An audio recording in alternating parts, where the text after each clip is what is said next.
The invitation arrived at the Vance residence in Washington, D.C., with the kind of calculated politeness that masked the true intent behind it. Mrs. Vance, we would be honored to have you as a guest on the Progressive Hour this Wednesday at 8 p.m. Eastern Standard Time to discuss pressing national issues. We look forward to your insights and perspectives.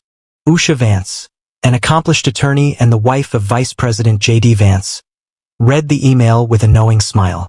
The show, hosted by Rachel Ellison, was notorious for its aggressive questioning of conservative figures. It wasn't an invitation, it was a challenge. She turned to her husband, who sat across the room flipping through policy briefings. They want me on the Progressive Hour. What do you think? J.D. looked up, one eyebrow raised.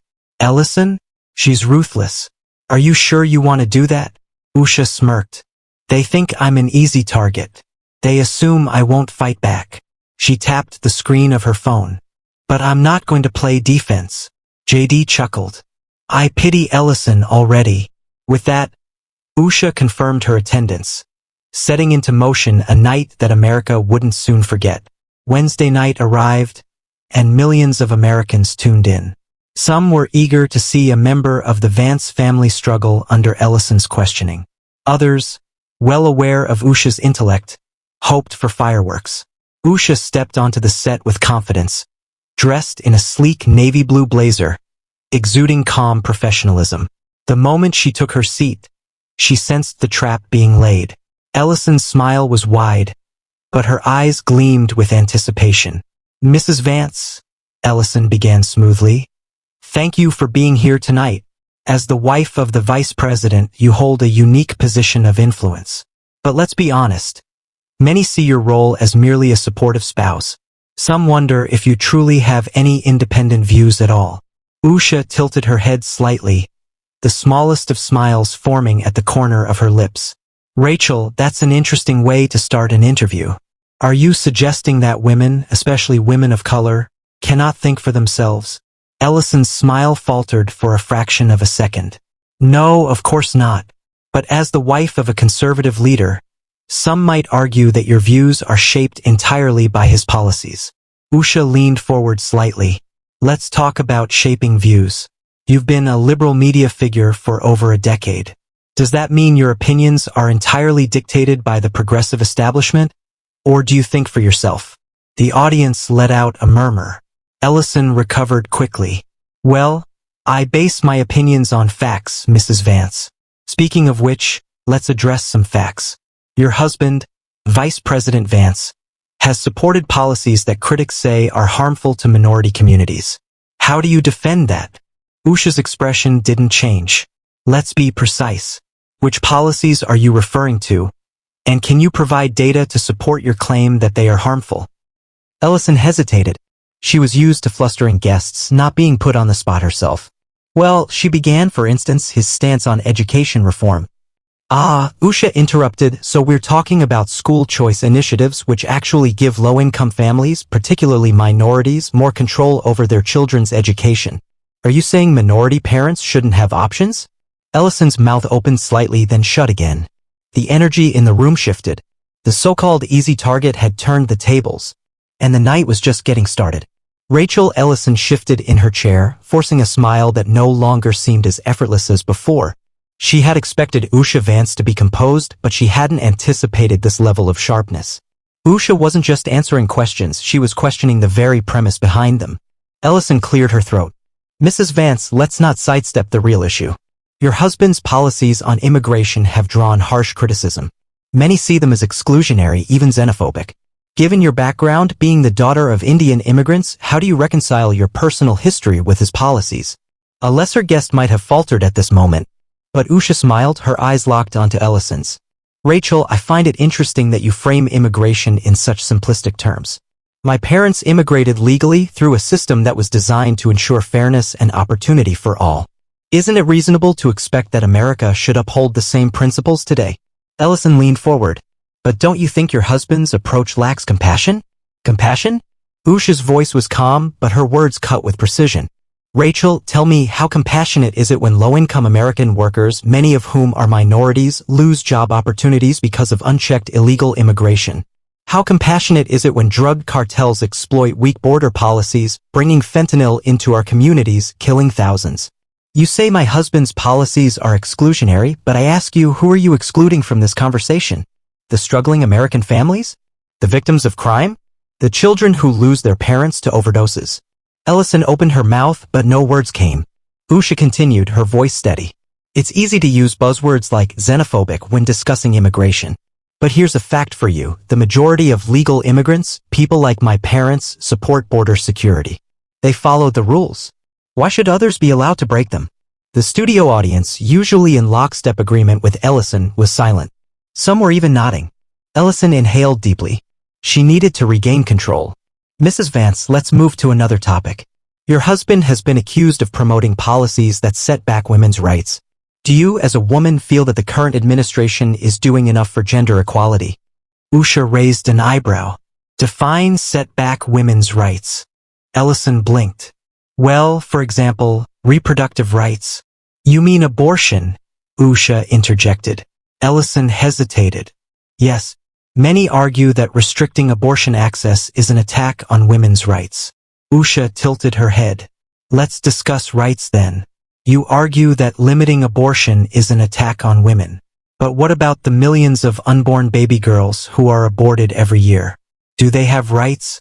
Or do we only discuss women's rights when it fits a certain narrative? Ellison looked momentarily stunned.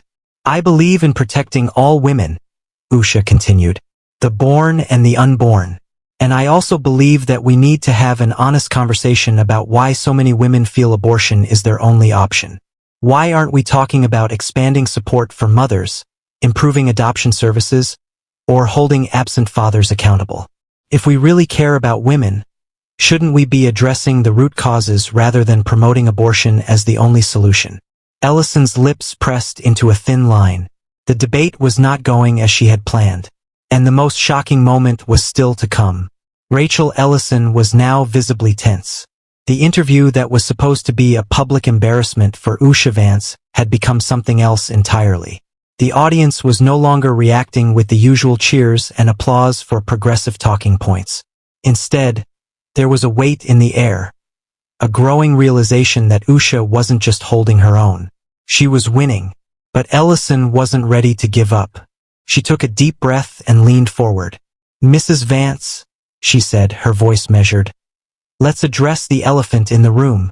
Your husband, Vice President J.D. Vance, has been called dangerous by many progressives. Some say he is a threat to democracy itself. As his wife, do you ever worry about being associated with such extreme views? Usha didn't even blink. Rachel, let me ask you something. When did it become extreme to believe in the Constitution? When did it become dangerous to fight for the rights of working-class Americans, to secure the border, to protect free speech? My husband swore an oath to uphold the laws of this country. What exactly do you find dangerous about that? Ellison's expression tightened. Many believe that the Vance administration has emboldened far-right extremists. Usha shook her head slightly. That's the narrative your network pushes, isn't it? Let me tell you what's actually extreme. Encouraging political violence when you don't get your way. Censoring opposing viewpoints. Treating American citizens like second-class people if they don't align with the mainstream media's agenda. That's what Americans are tired of. They see through the spin, Rachel. Ellison was losing ground fast, and she knew it. But she had one last card to play. Mrs. Vance, she said, her voice lowering as if preparing for a dramatic moment, you are a woman of color married to a white conservative politician. Many on the left say that people like you are being used as a shield to push harmful policies. How do you respond to that? For the first time in the interview, Usha let out a quiet laugh. Not out of nervousness, but out of sheer disbelief. Rachel, do you hear yourself? You're suggesting that I'm incapable of thinking for myself. That because I'm an Indian American woman, I must align with a particular ideology. That's not progressive. That's racist. The audience gasped. Even Ellison looked stunned. Usha leaned in, her tone unwavering. Let me be clear, I am not a puppet. I am an educated, accomplished woman. I have my own thoughts, my own beliefs, and I stand by them.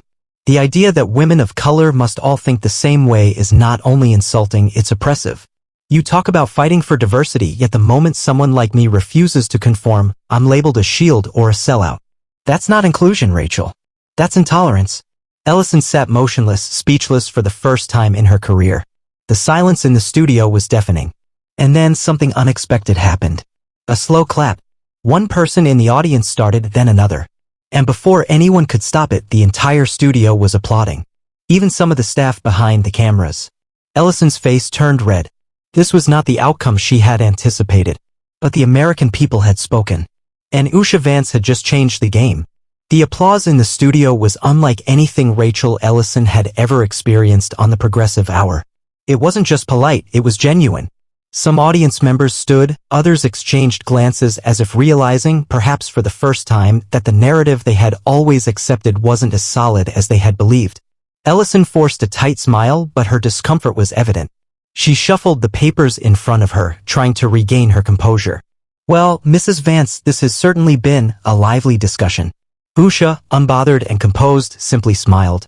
Discussions should be. That's how we grow as a country, isn't it? Ellison barely acknowledged the response. We're out of time, but I appreciate you coming on tonight. Usha extended her hand, a subtle yet powerful statement of grace and strength. For a moment, Ellison hesitated, then, with cameras rolling and no escape, she shook it. The moment was immortalized in an instant. The interview spread like wildfire. Within minutes, social media exploded. Hashtag Usha Vance dominates trended on X, formerly Twitter, with millions of posts dissecting the interview. Clips of Usha's most powerful moments, her takedown of the immigration argument, her sharp critique of media bias, and her stunning rejection of racial identity politics, circulated at lightning speed. Conservative commentators hailed her as the new Iron Lady of America, while even some moderates and liberals admitted that she had humiliated Ellison. One post went viral. They invited Usha Vance thinking she'd be an easy target.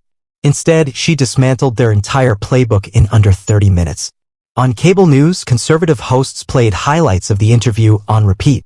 Even traditionally liberal networks couldn't ignore the moment. Some tried to downplay it, but the sheer public reaction made it impossible to bury. Podcasters, influencers, and political analysts debated the significance of the moment.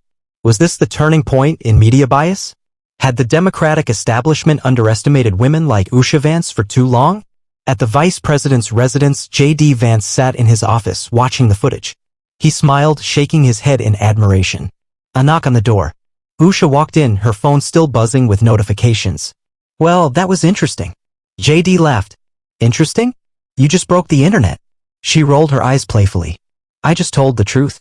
He walked over, placing a hand on her shoulder. And that's exactly why it was so powerful. They weren't ready for you. A moment of silence passed between them before he added, you know, after this, people are going to start asking if you're planning to run for office yourself. Usha chuckled, shaking her head. One political figure in this house is enough. J.D. grinned. We'll see about that. In the days that followed, the impact of the interview continued to grow. Liberal commentators scrambled to frame the narrative, but the damage was done. People, especially women and minorities, began questioning the assumptions they had been fed for years. Conservative groups rallied around Usha, seeing her as a fresh voice who could reach demographics the right had struggled with for decades.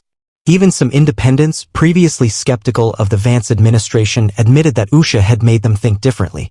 For the media, the lesson was clear: the old tactics weren't working anymore. Americans were tired of being talked down to, tired of the manufactured narratives, tired of the idea that certain voices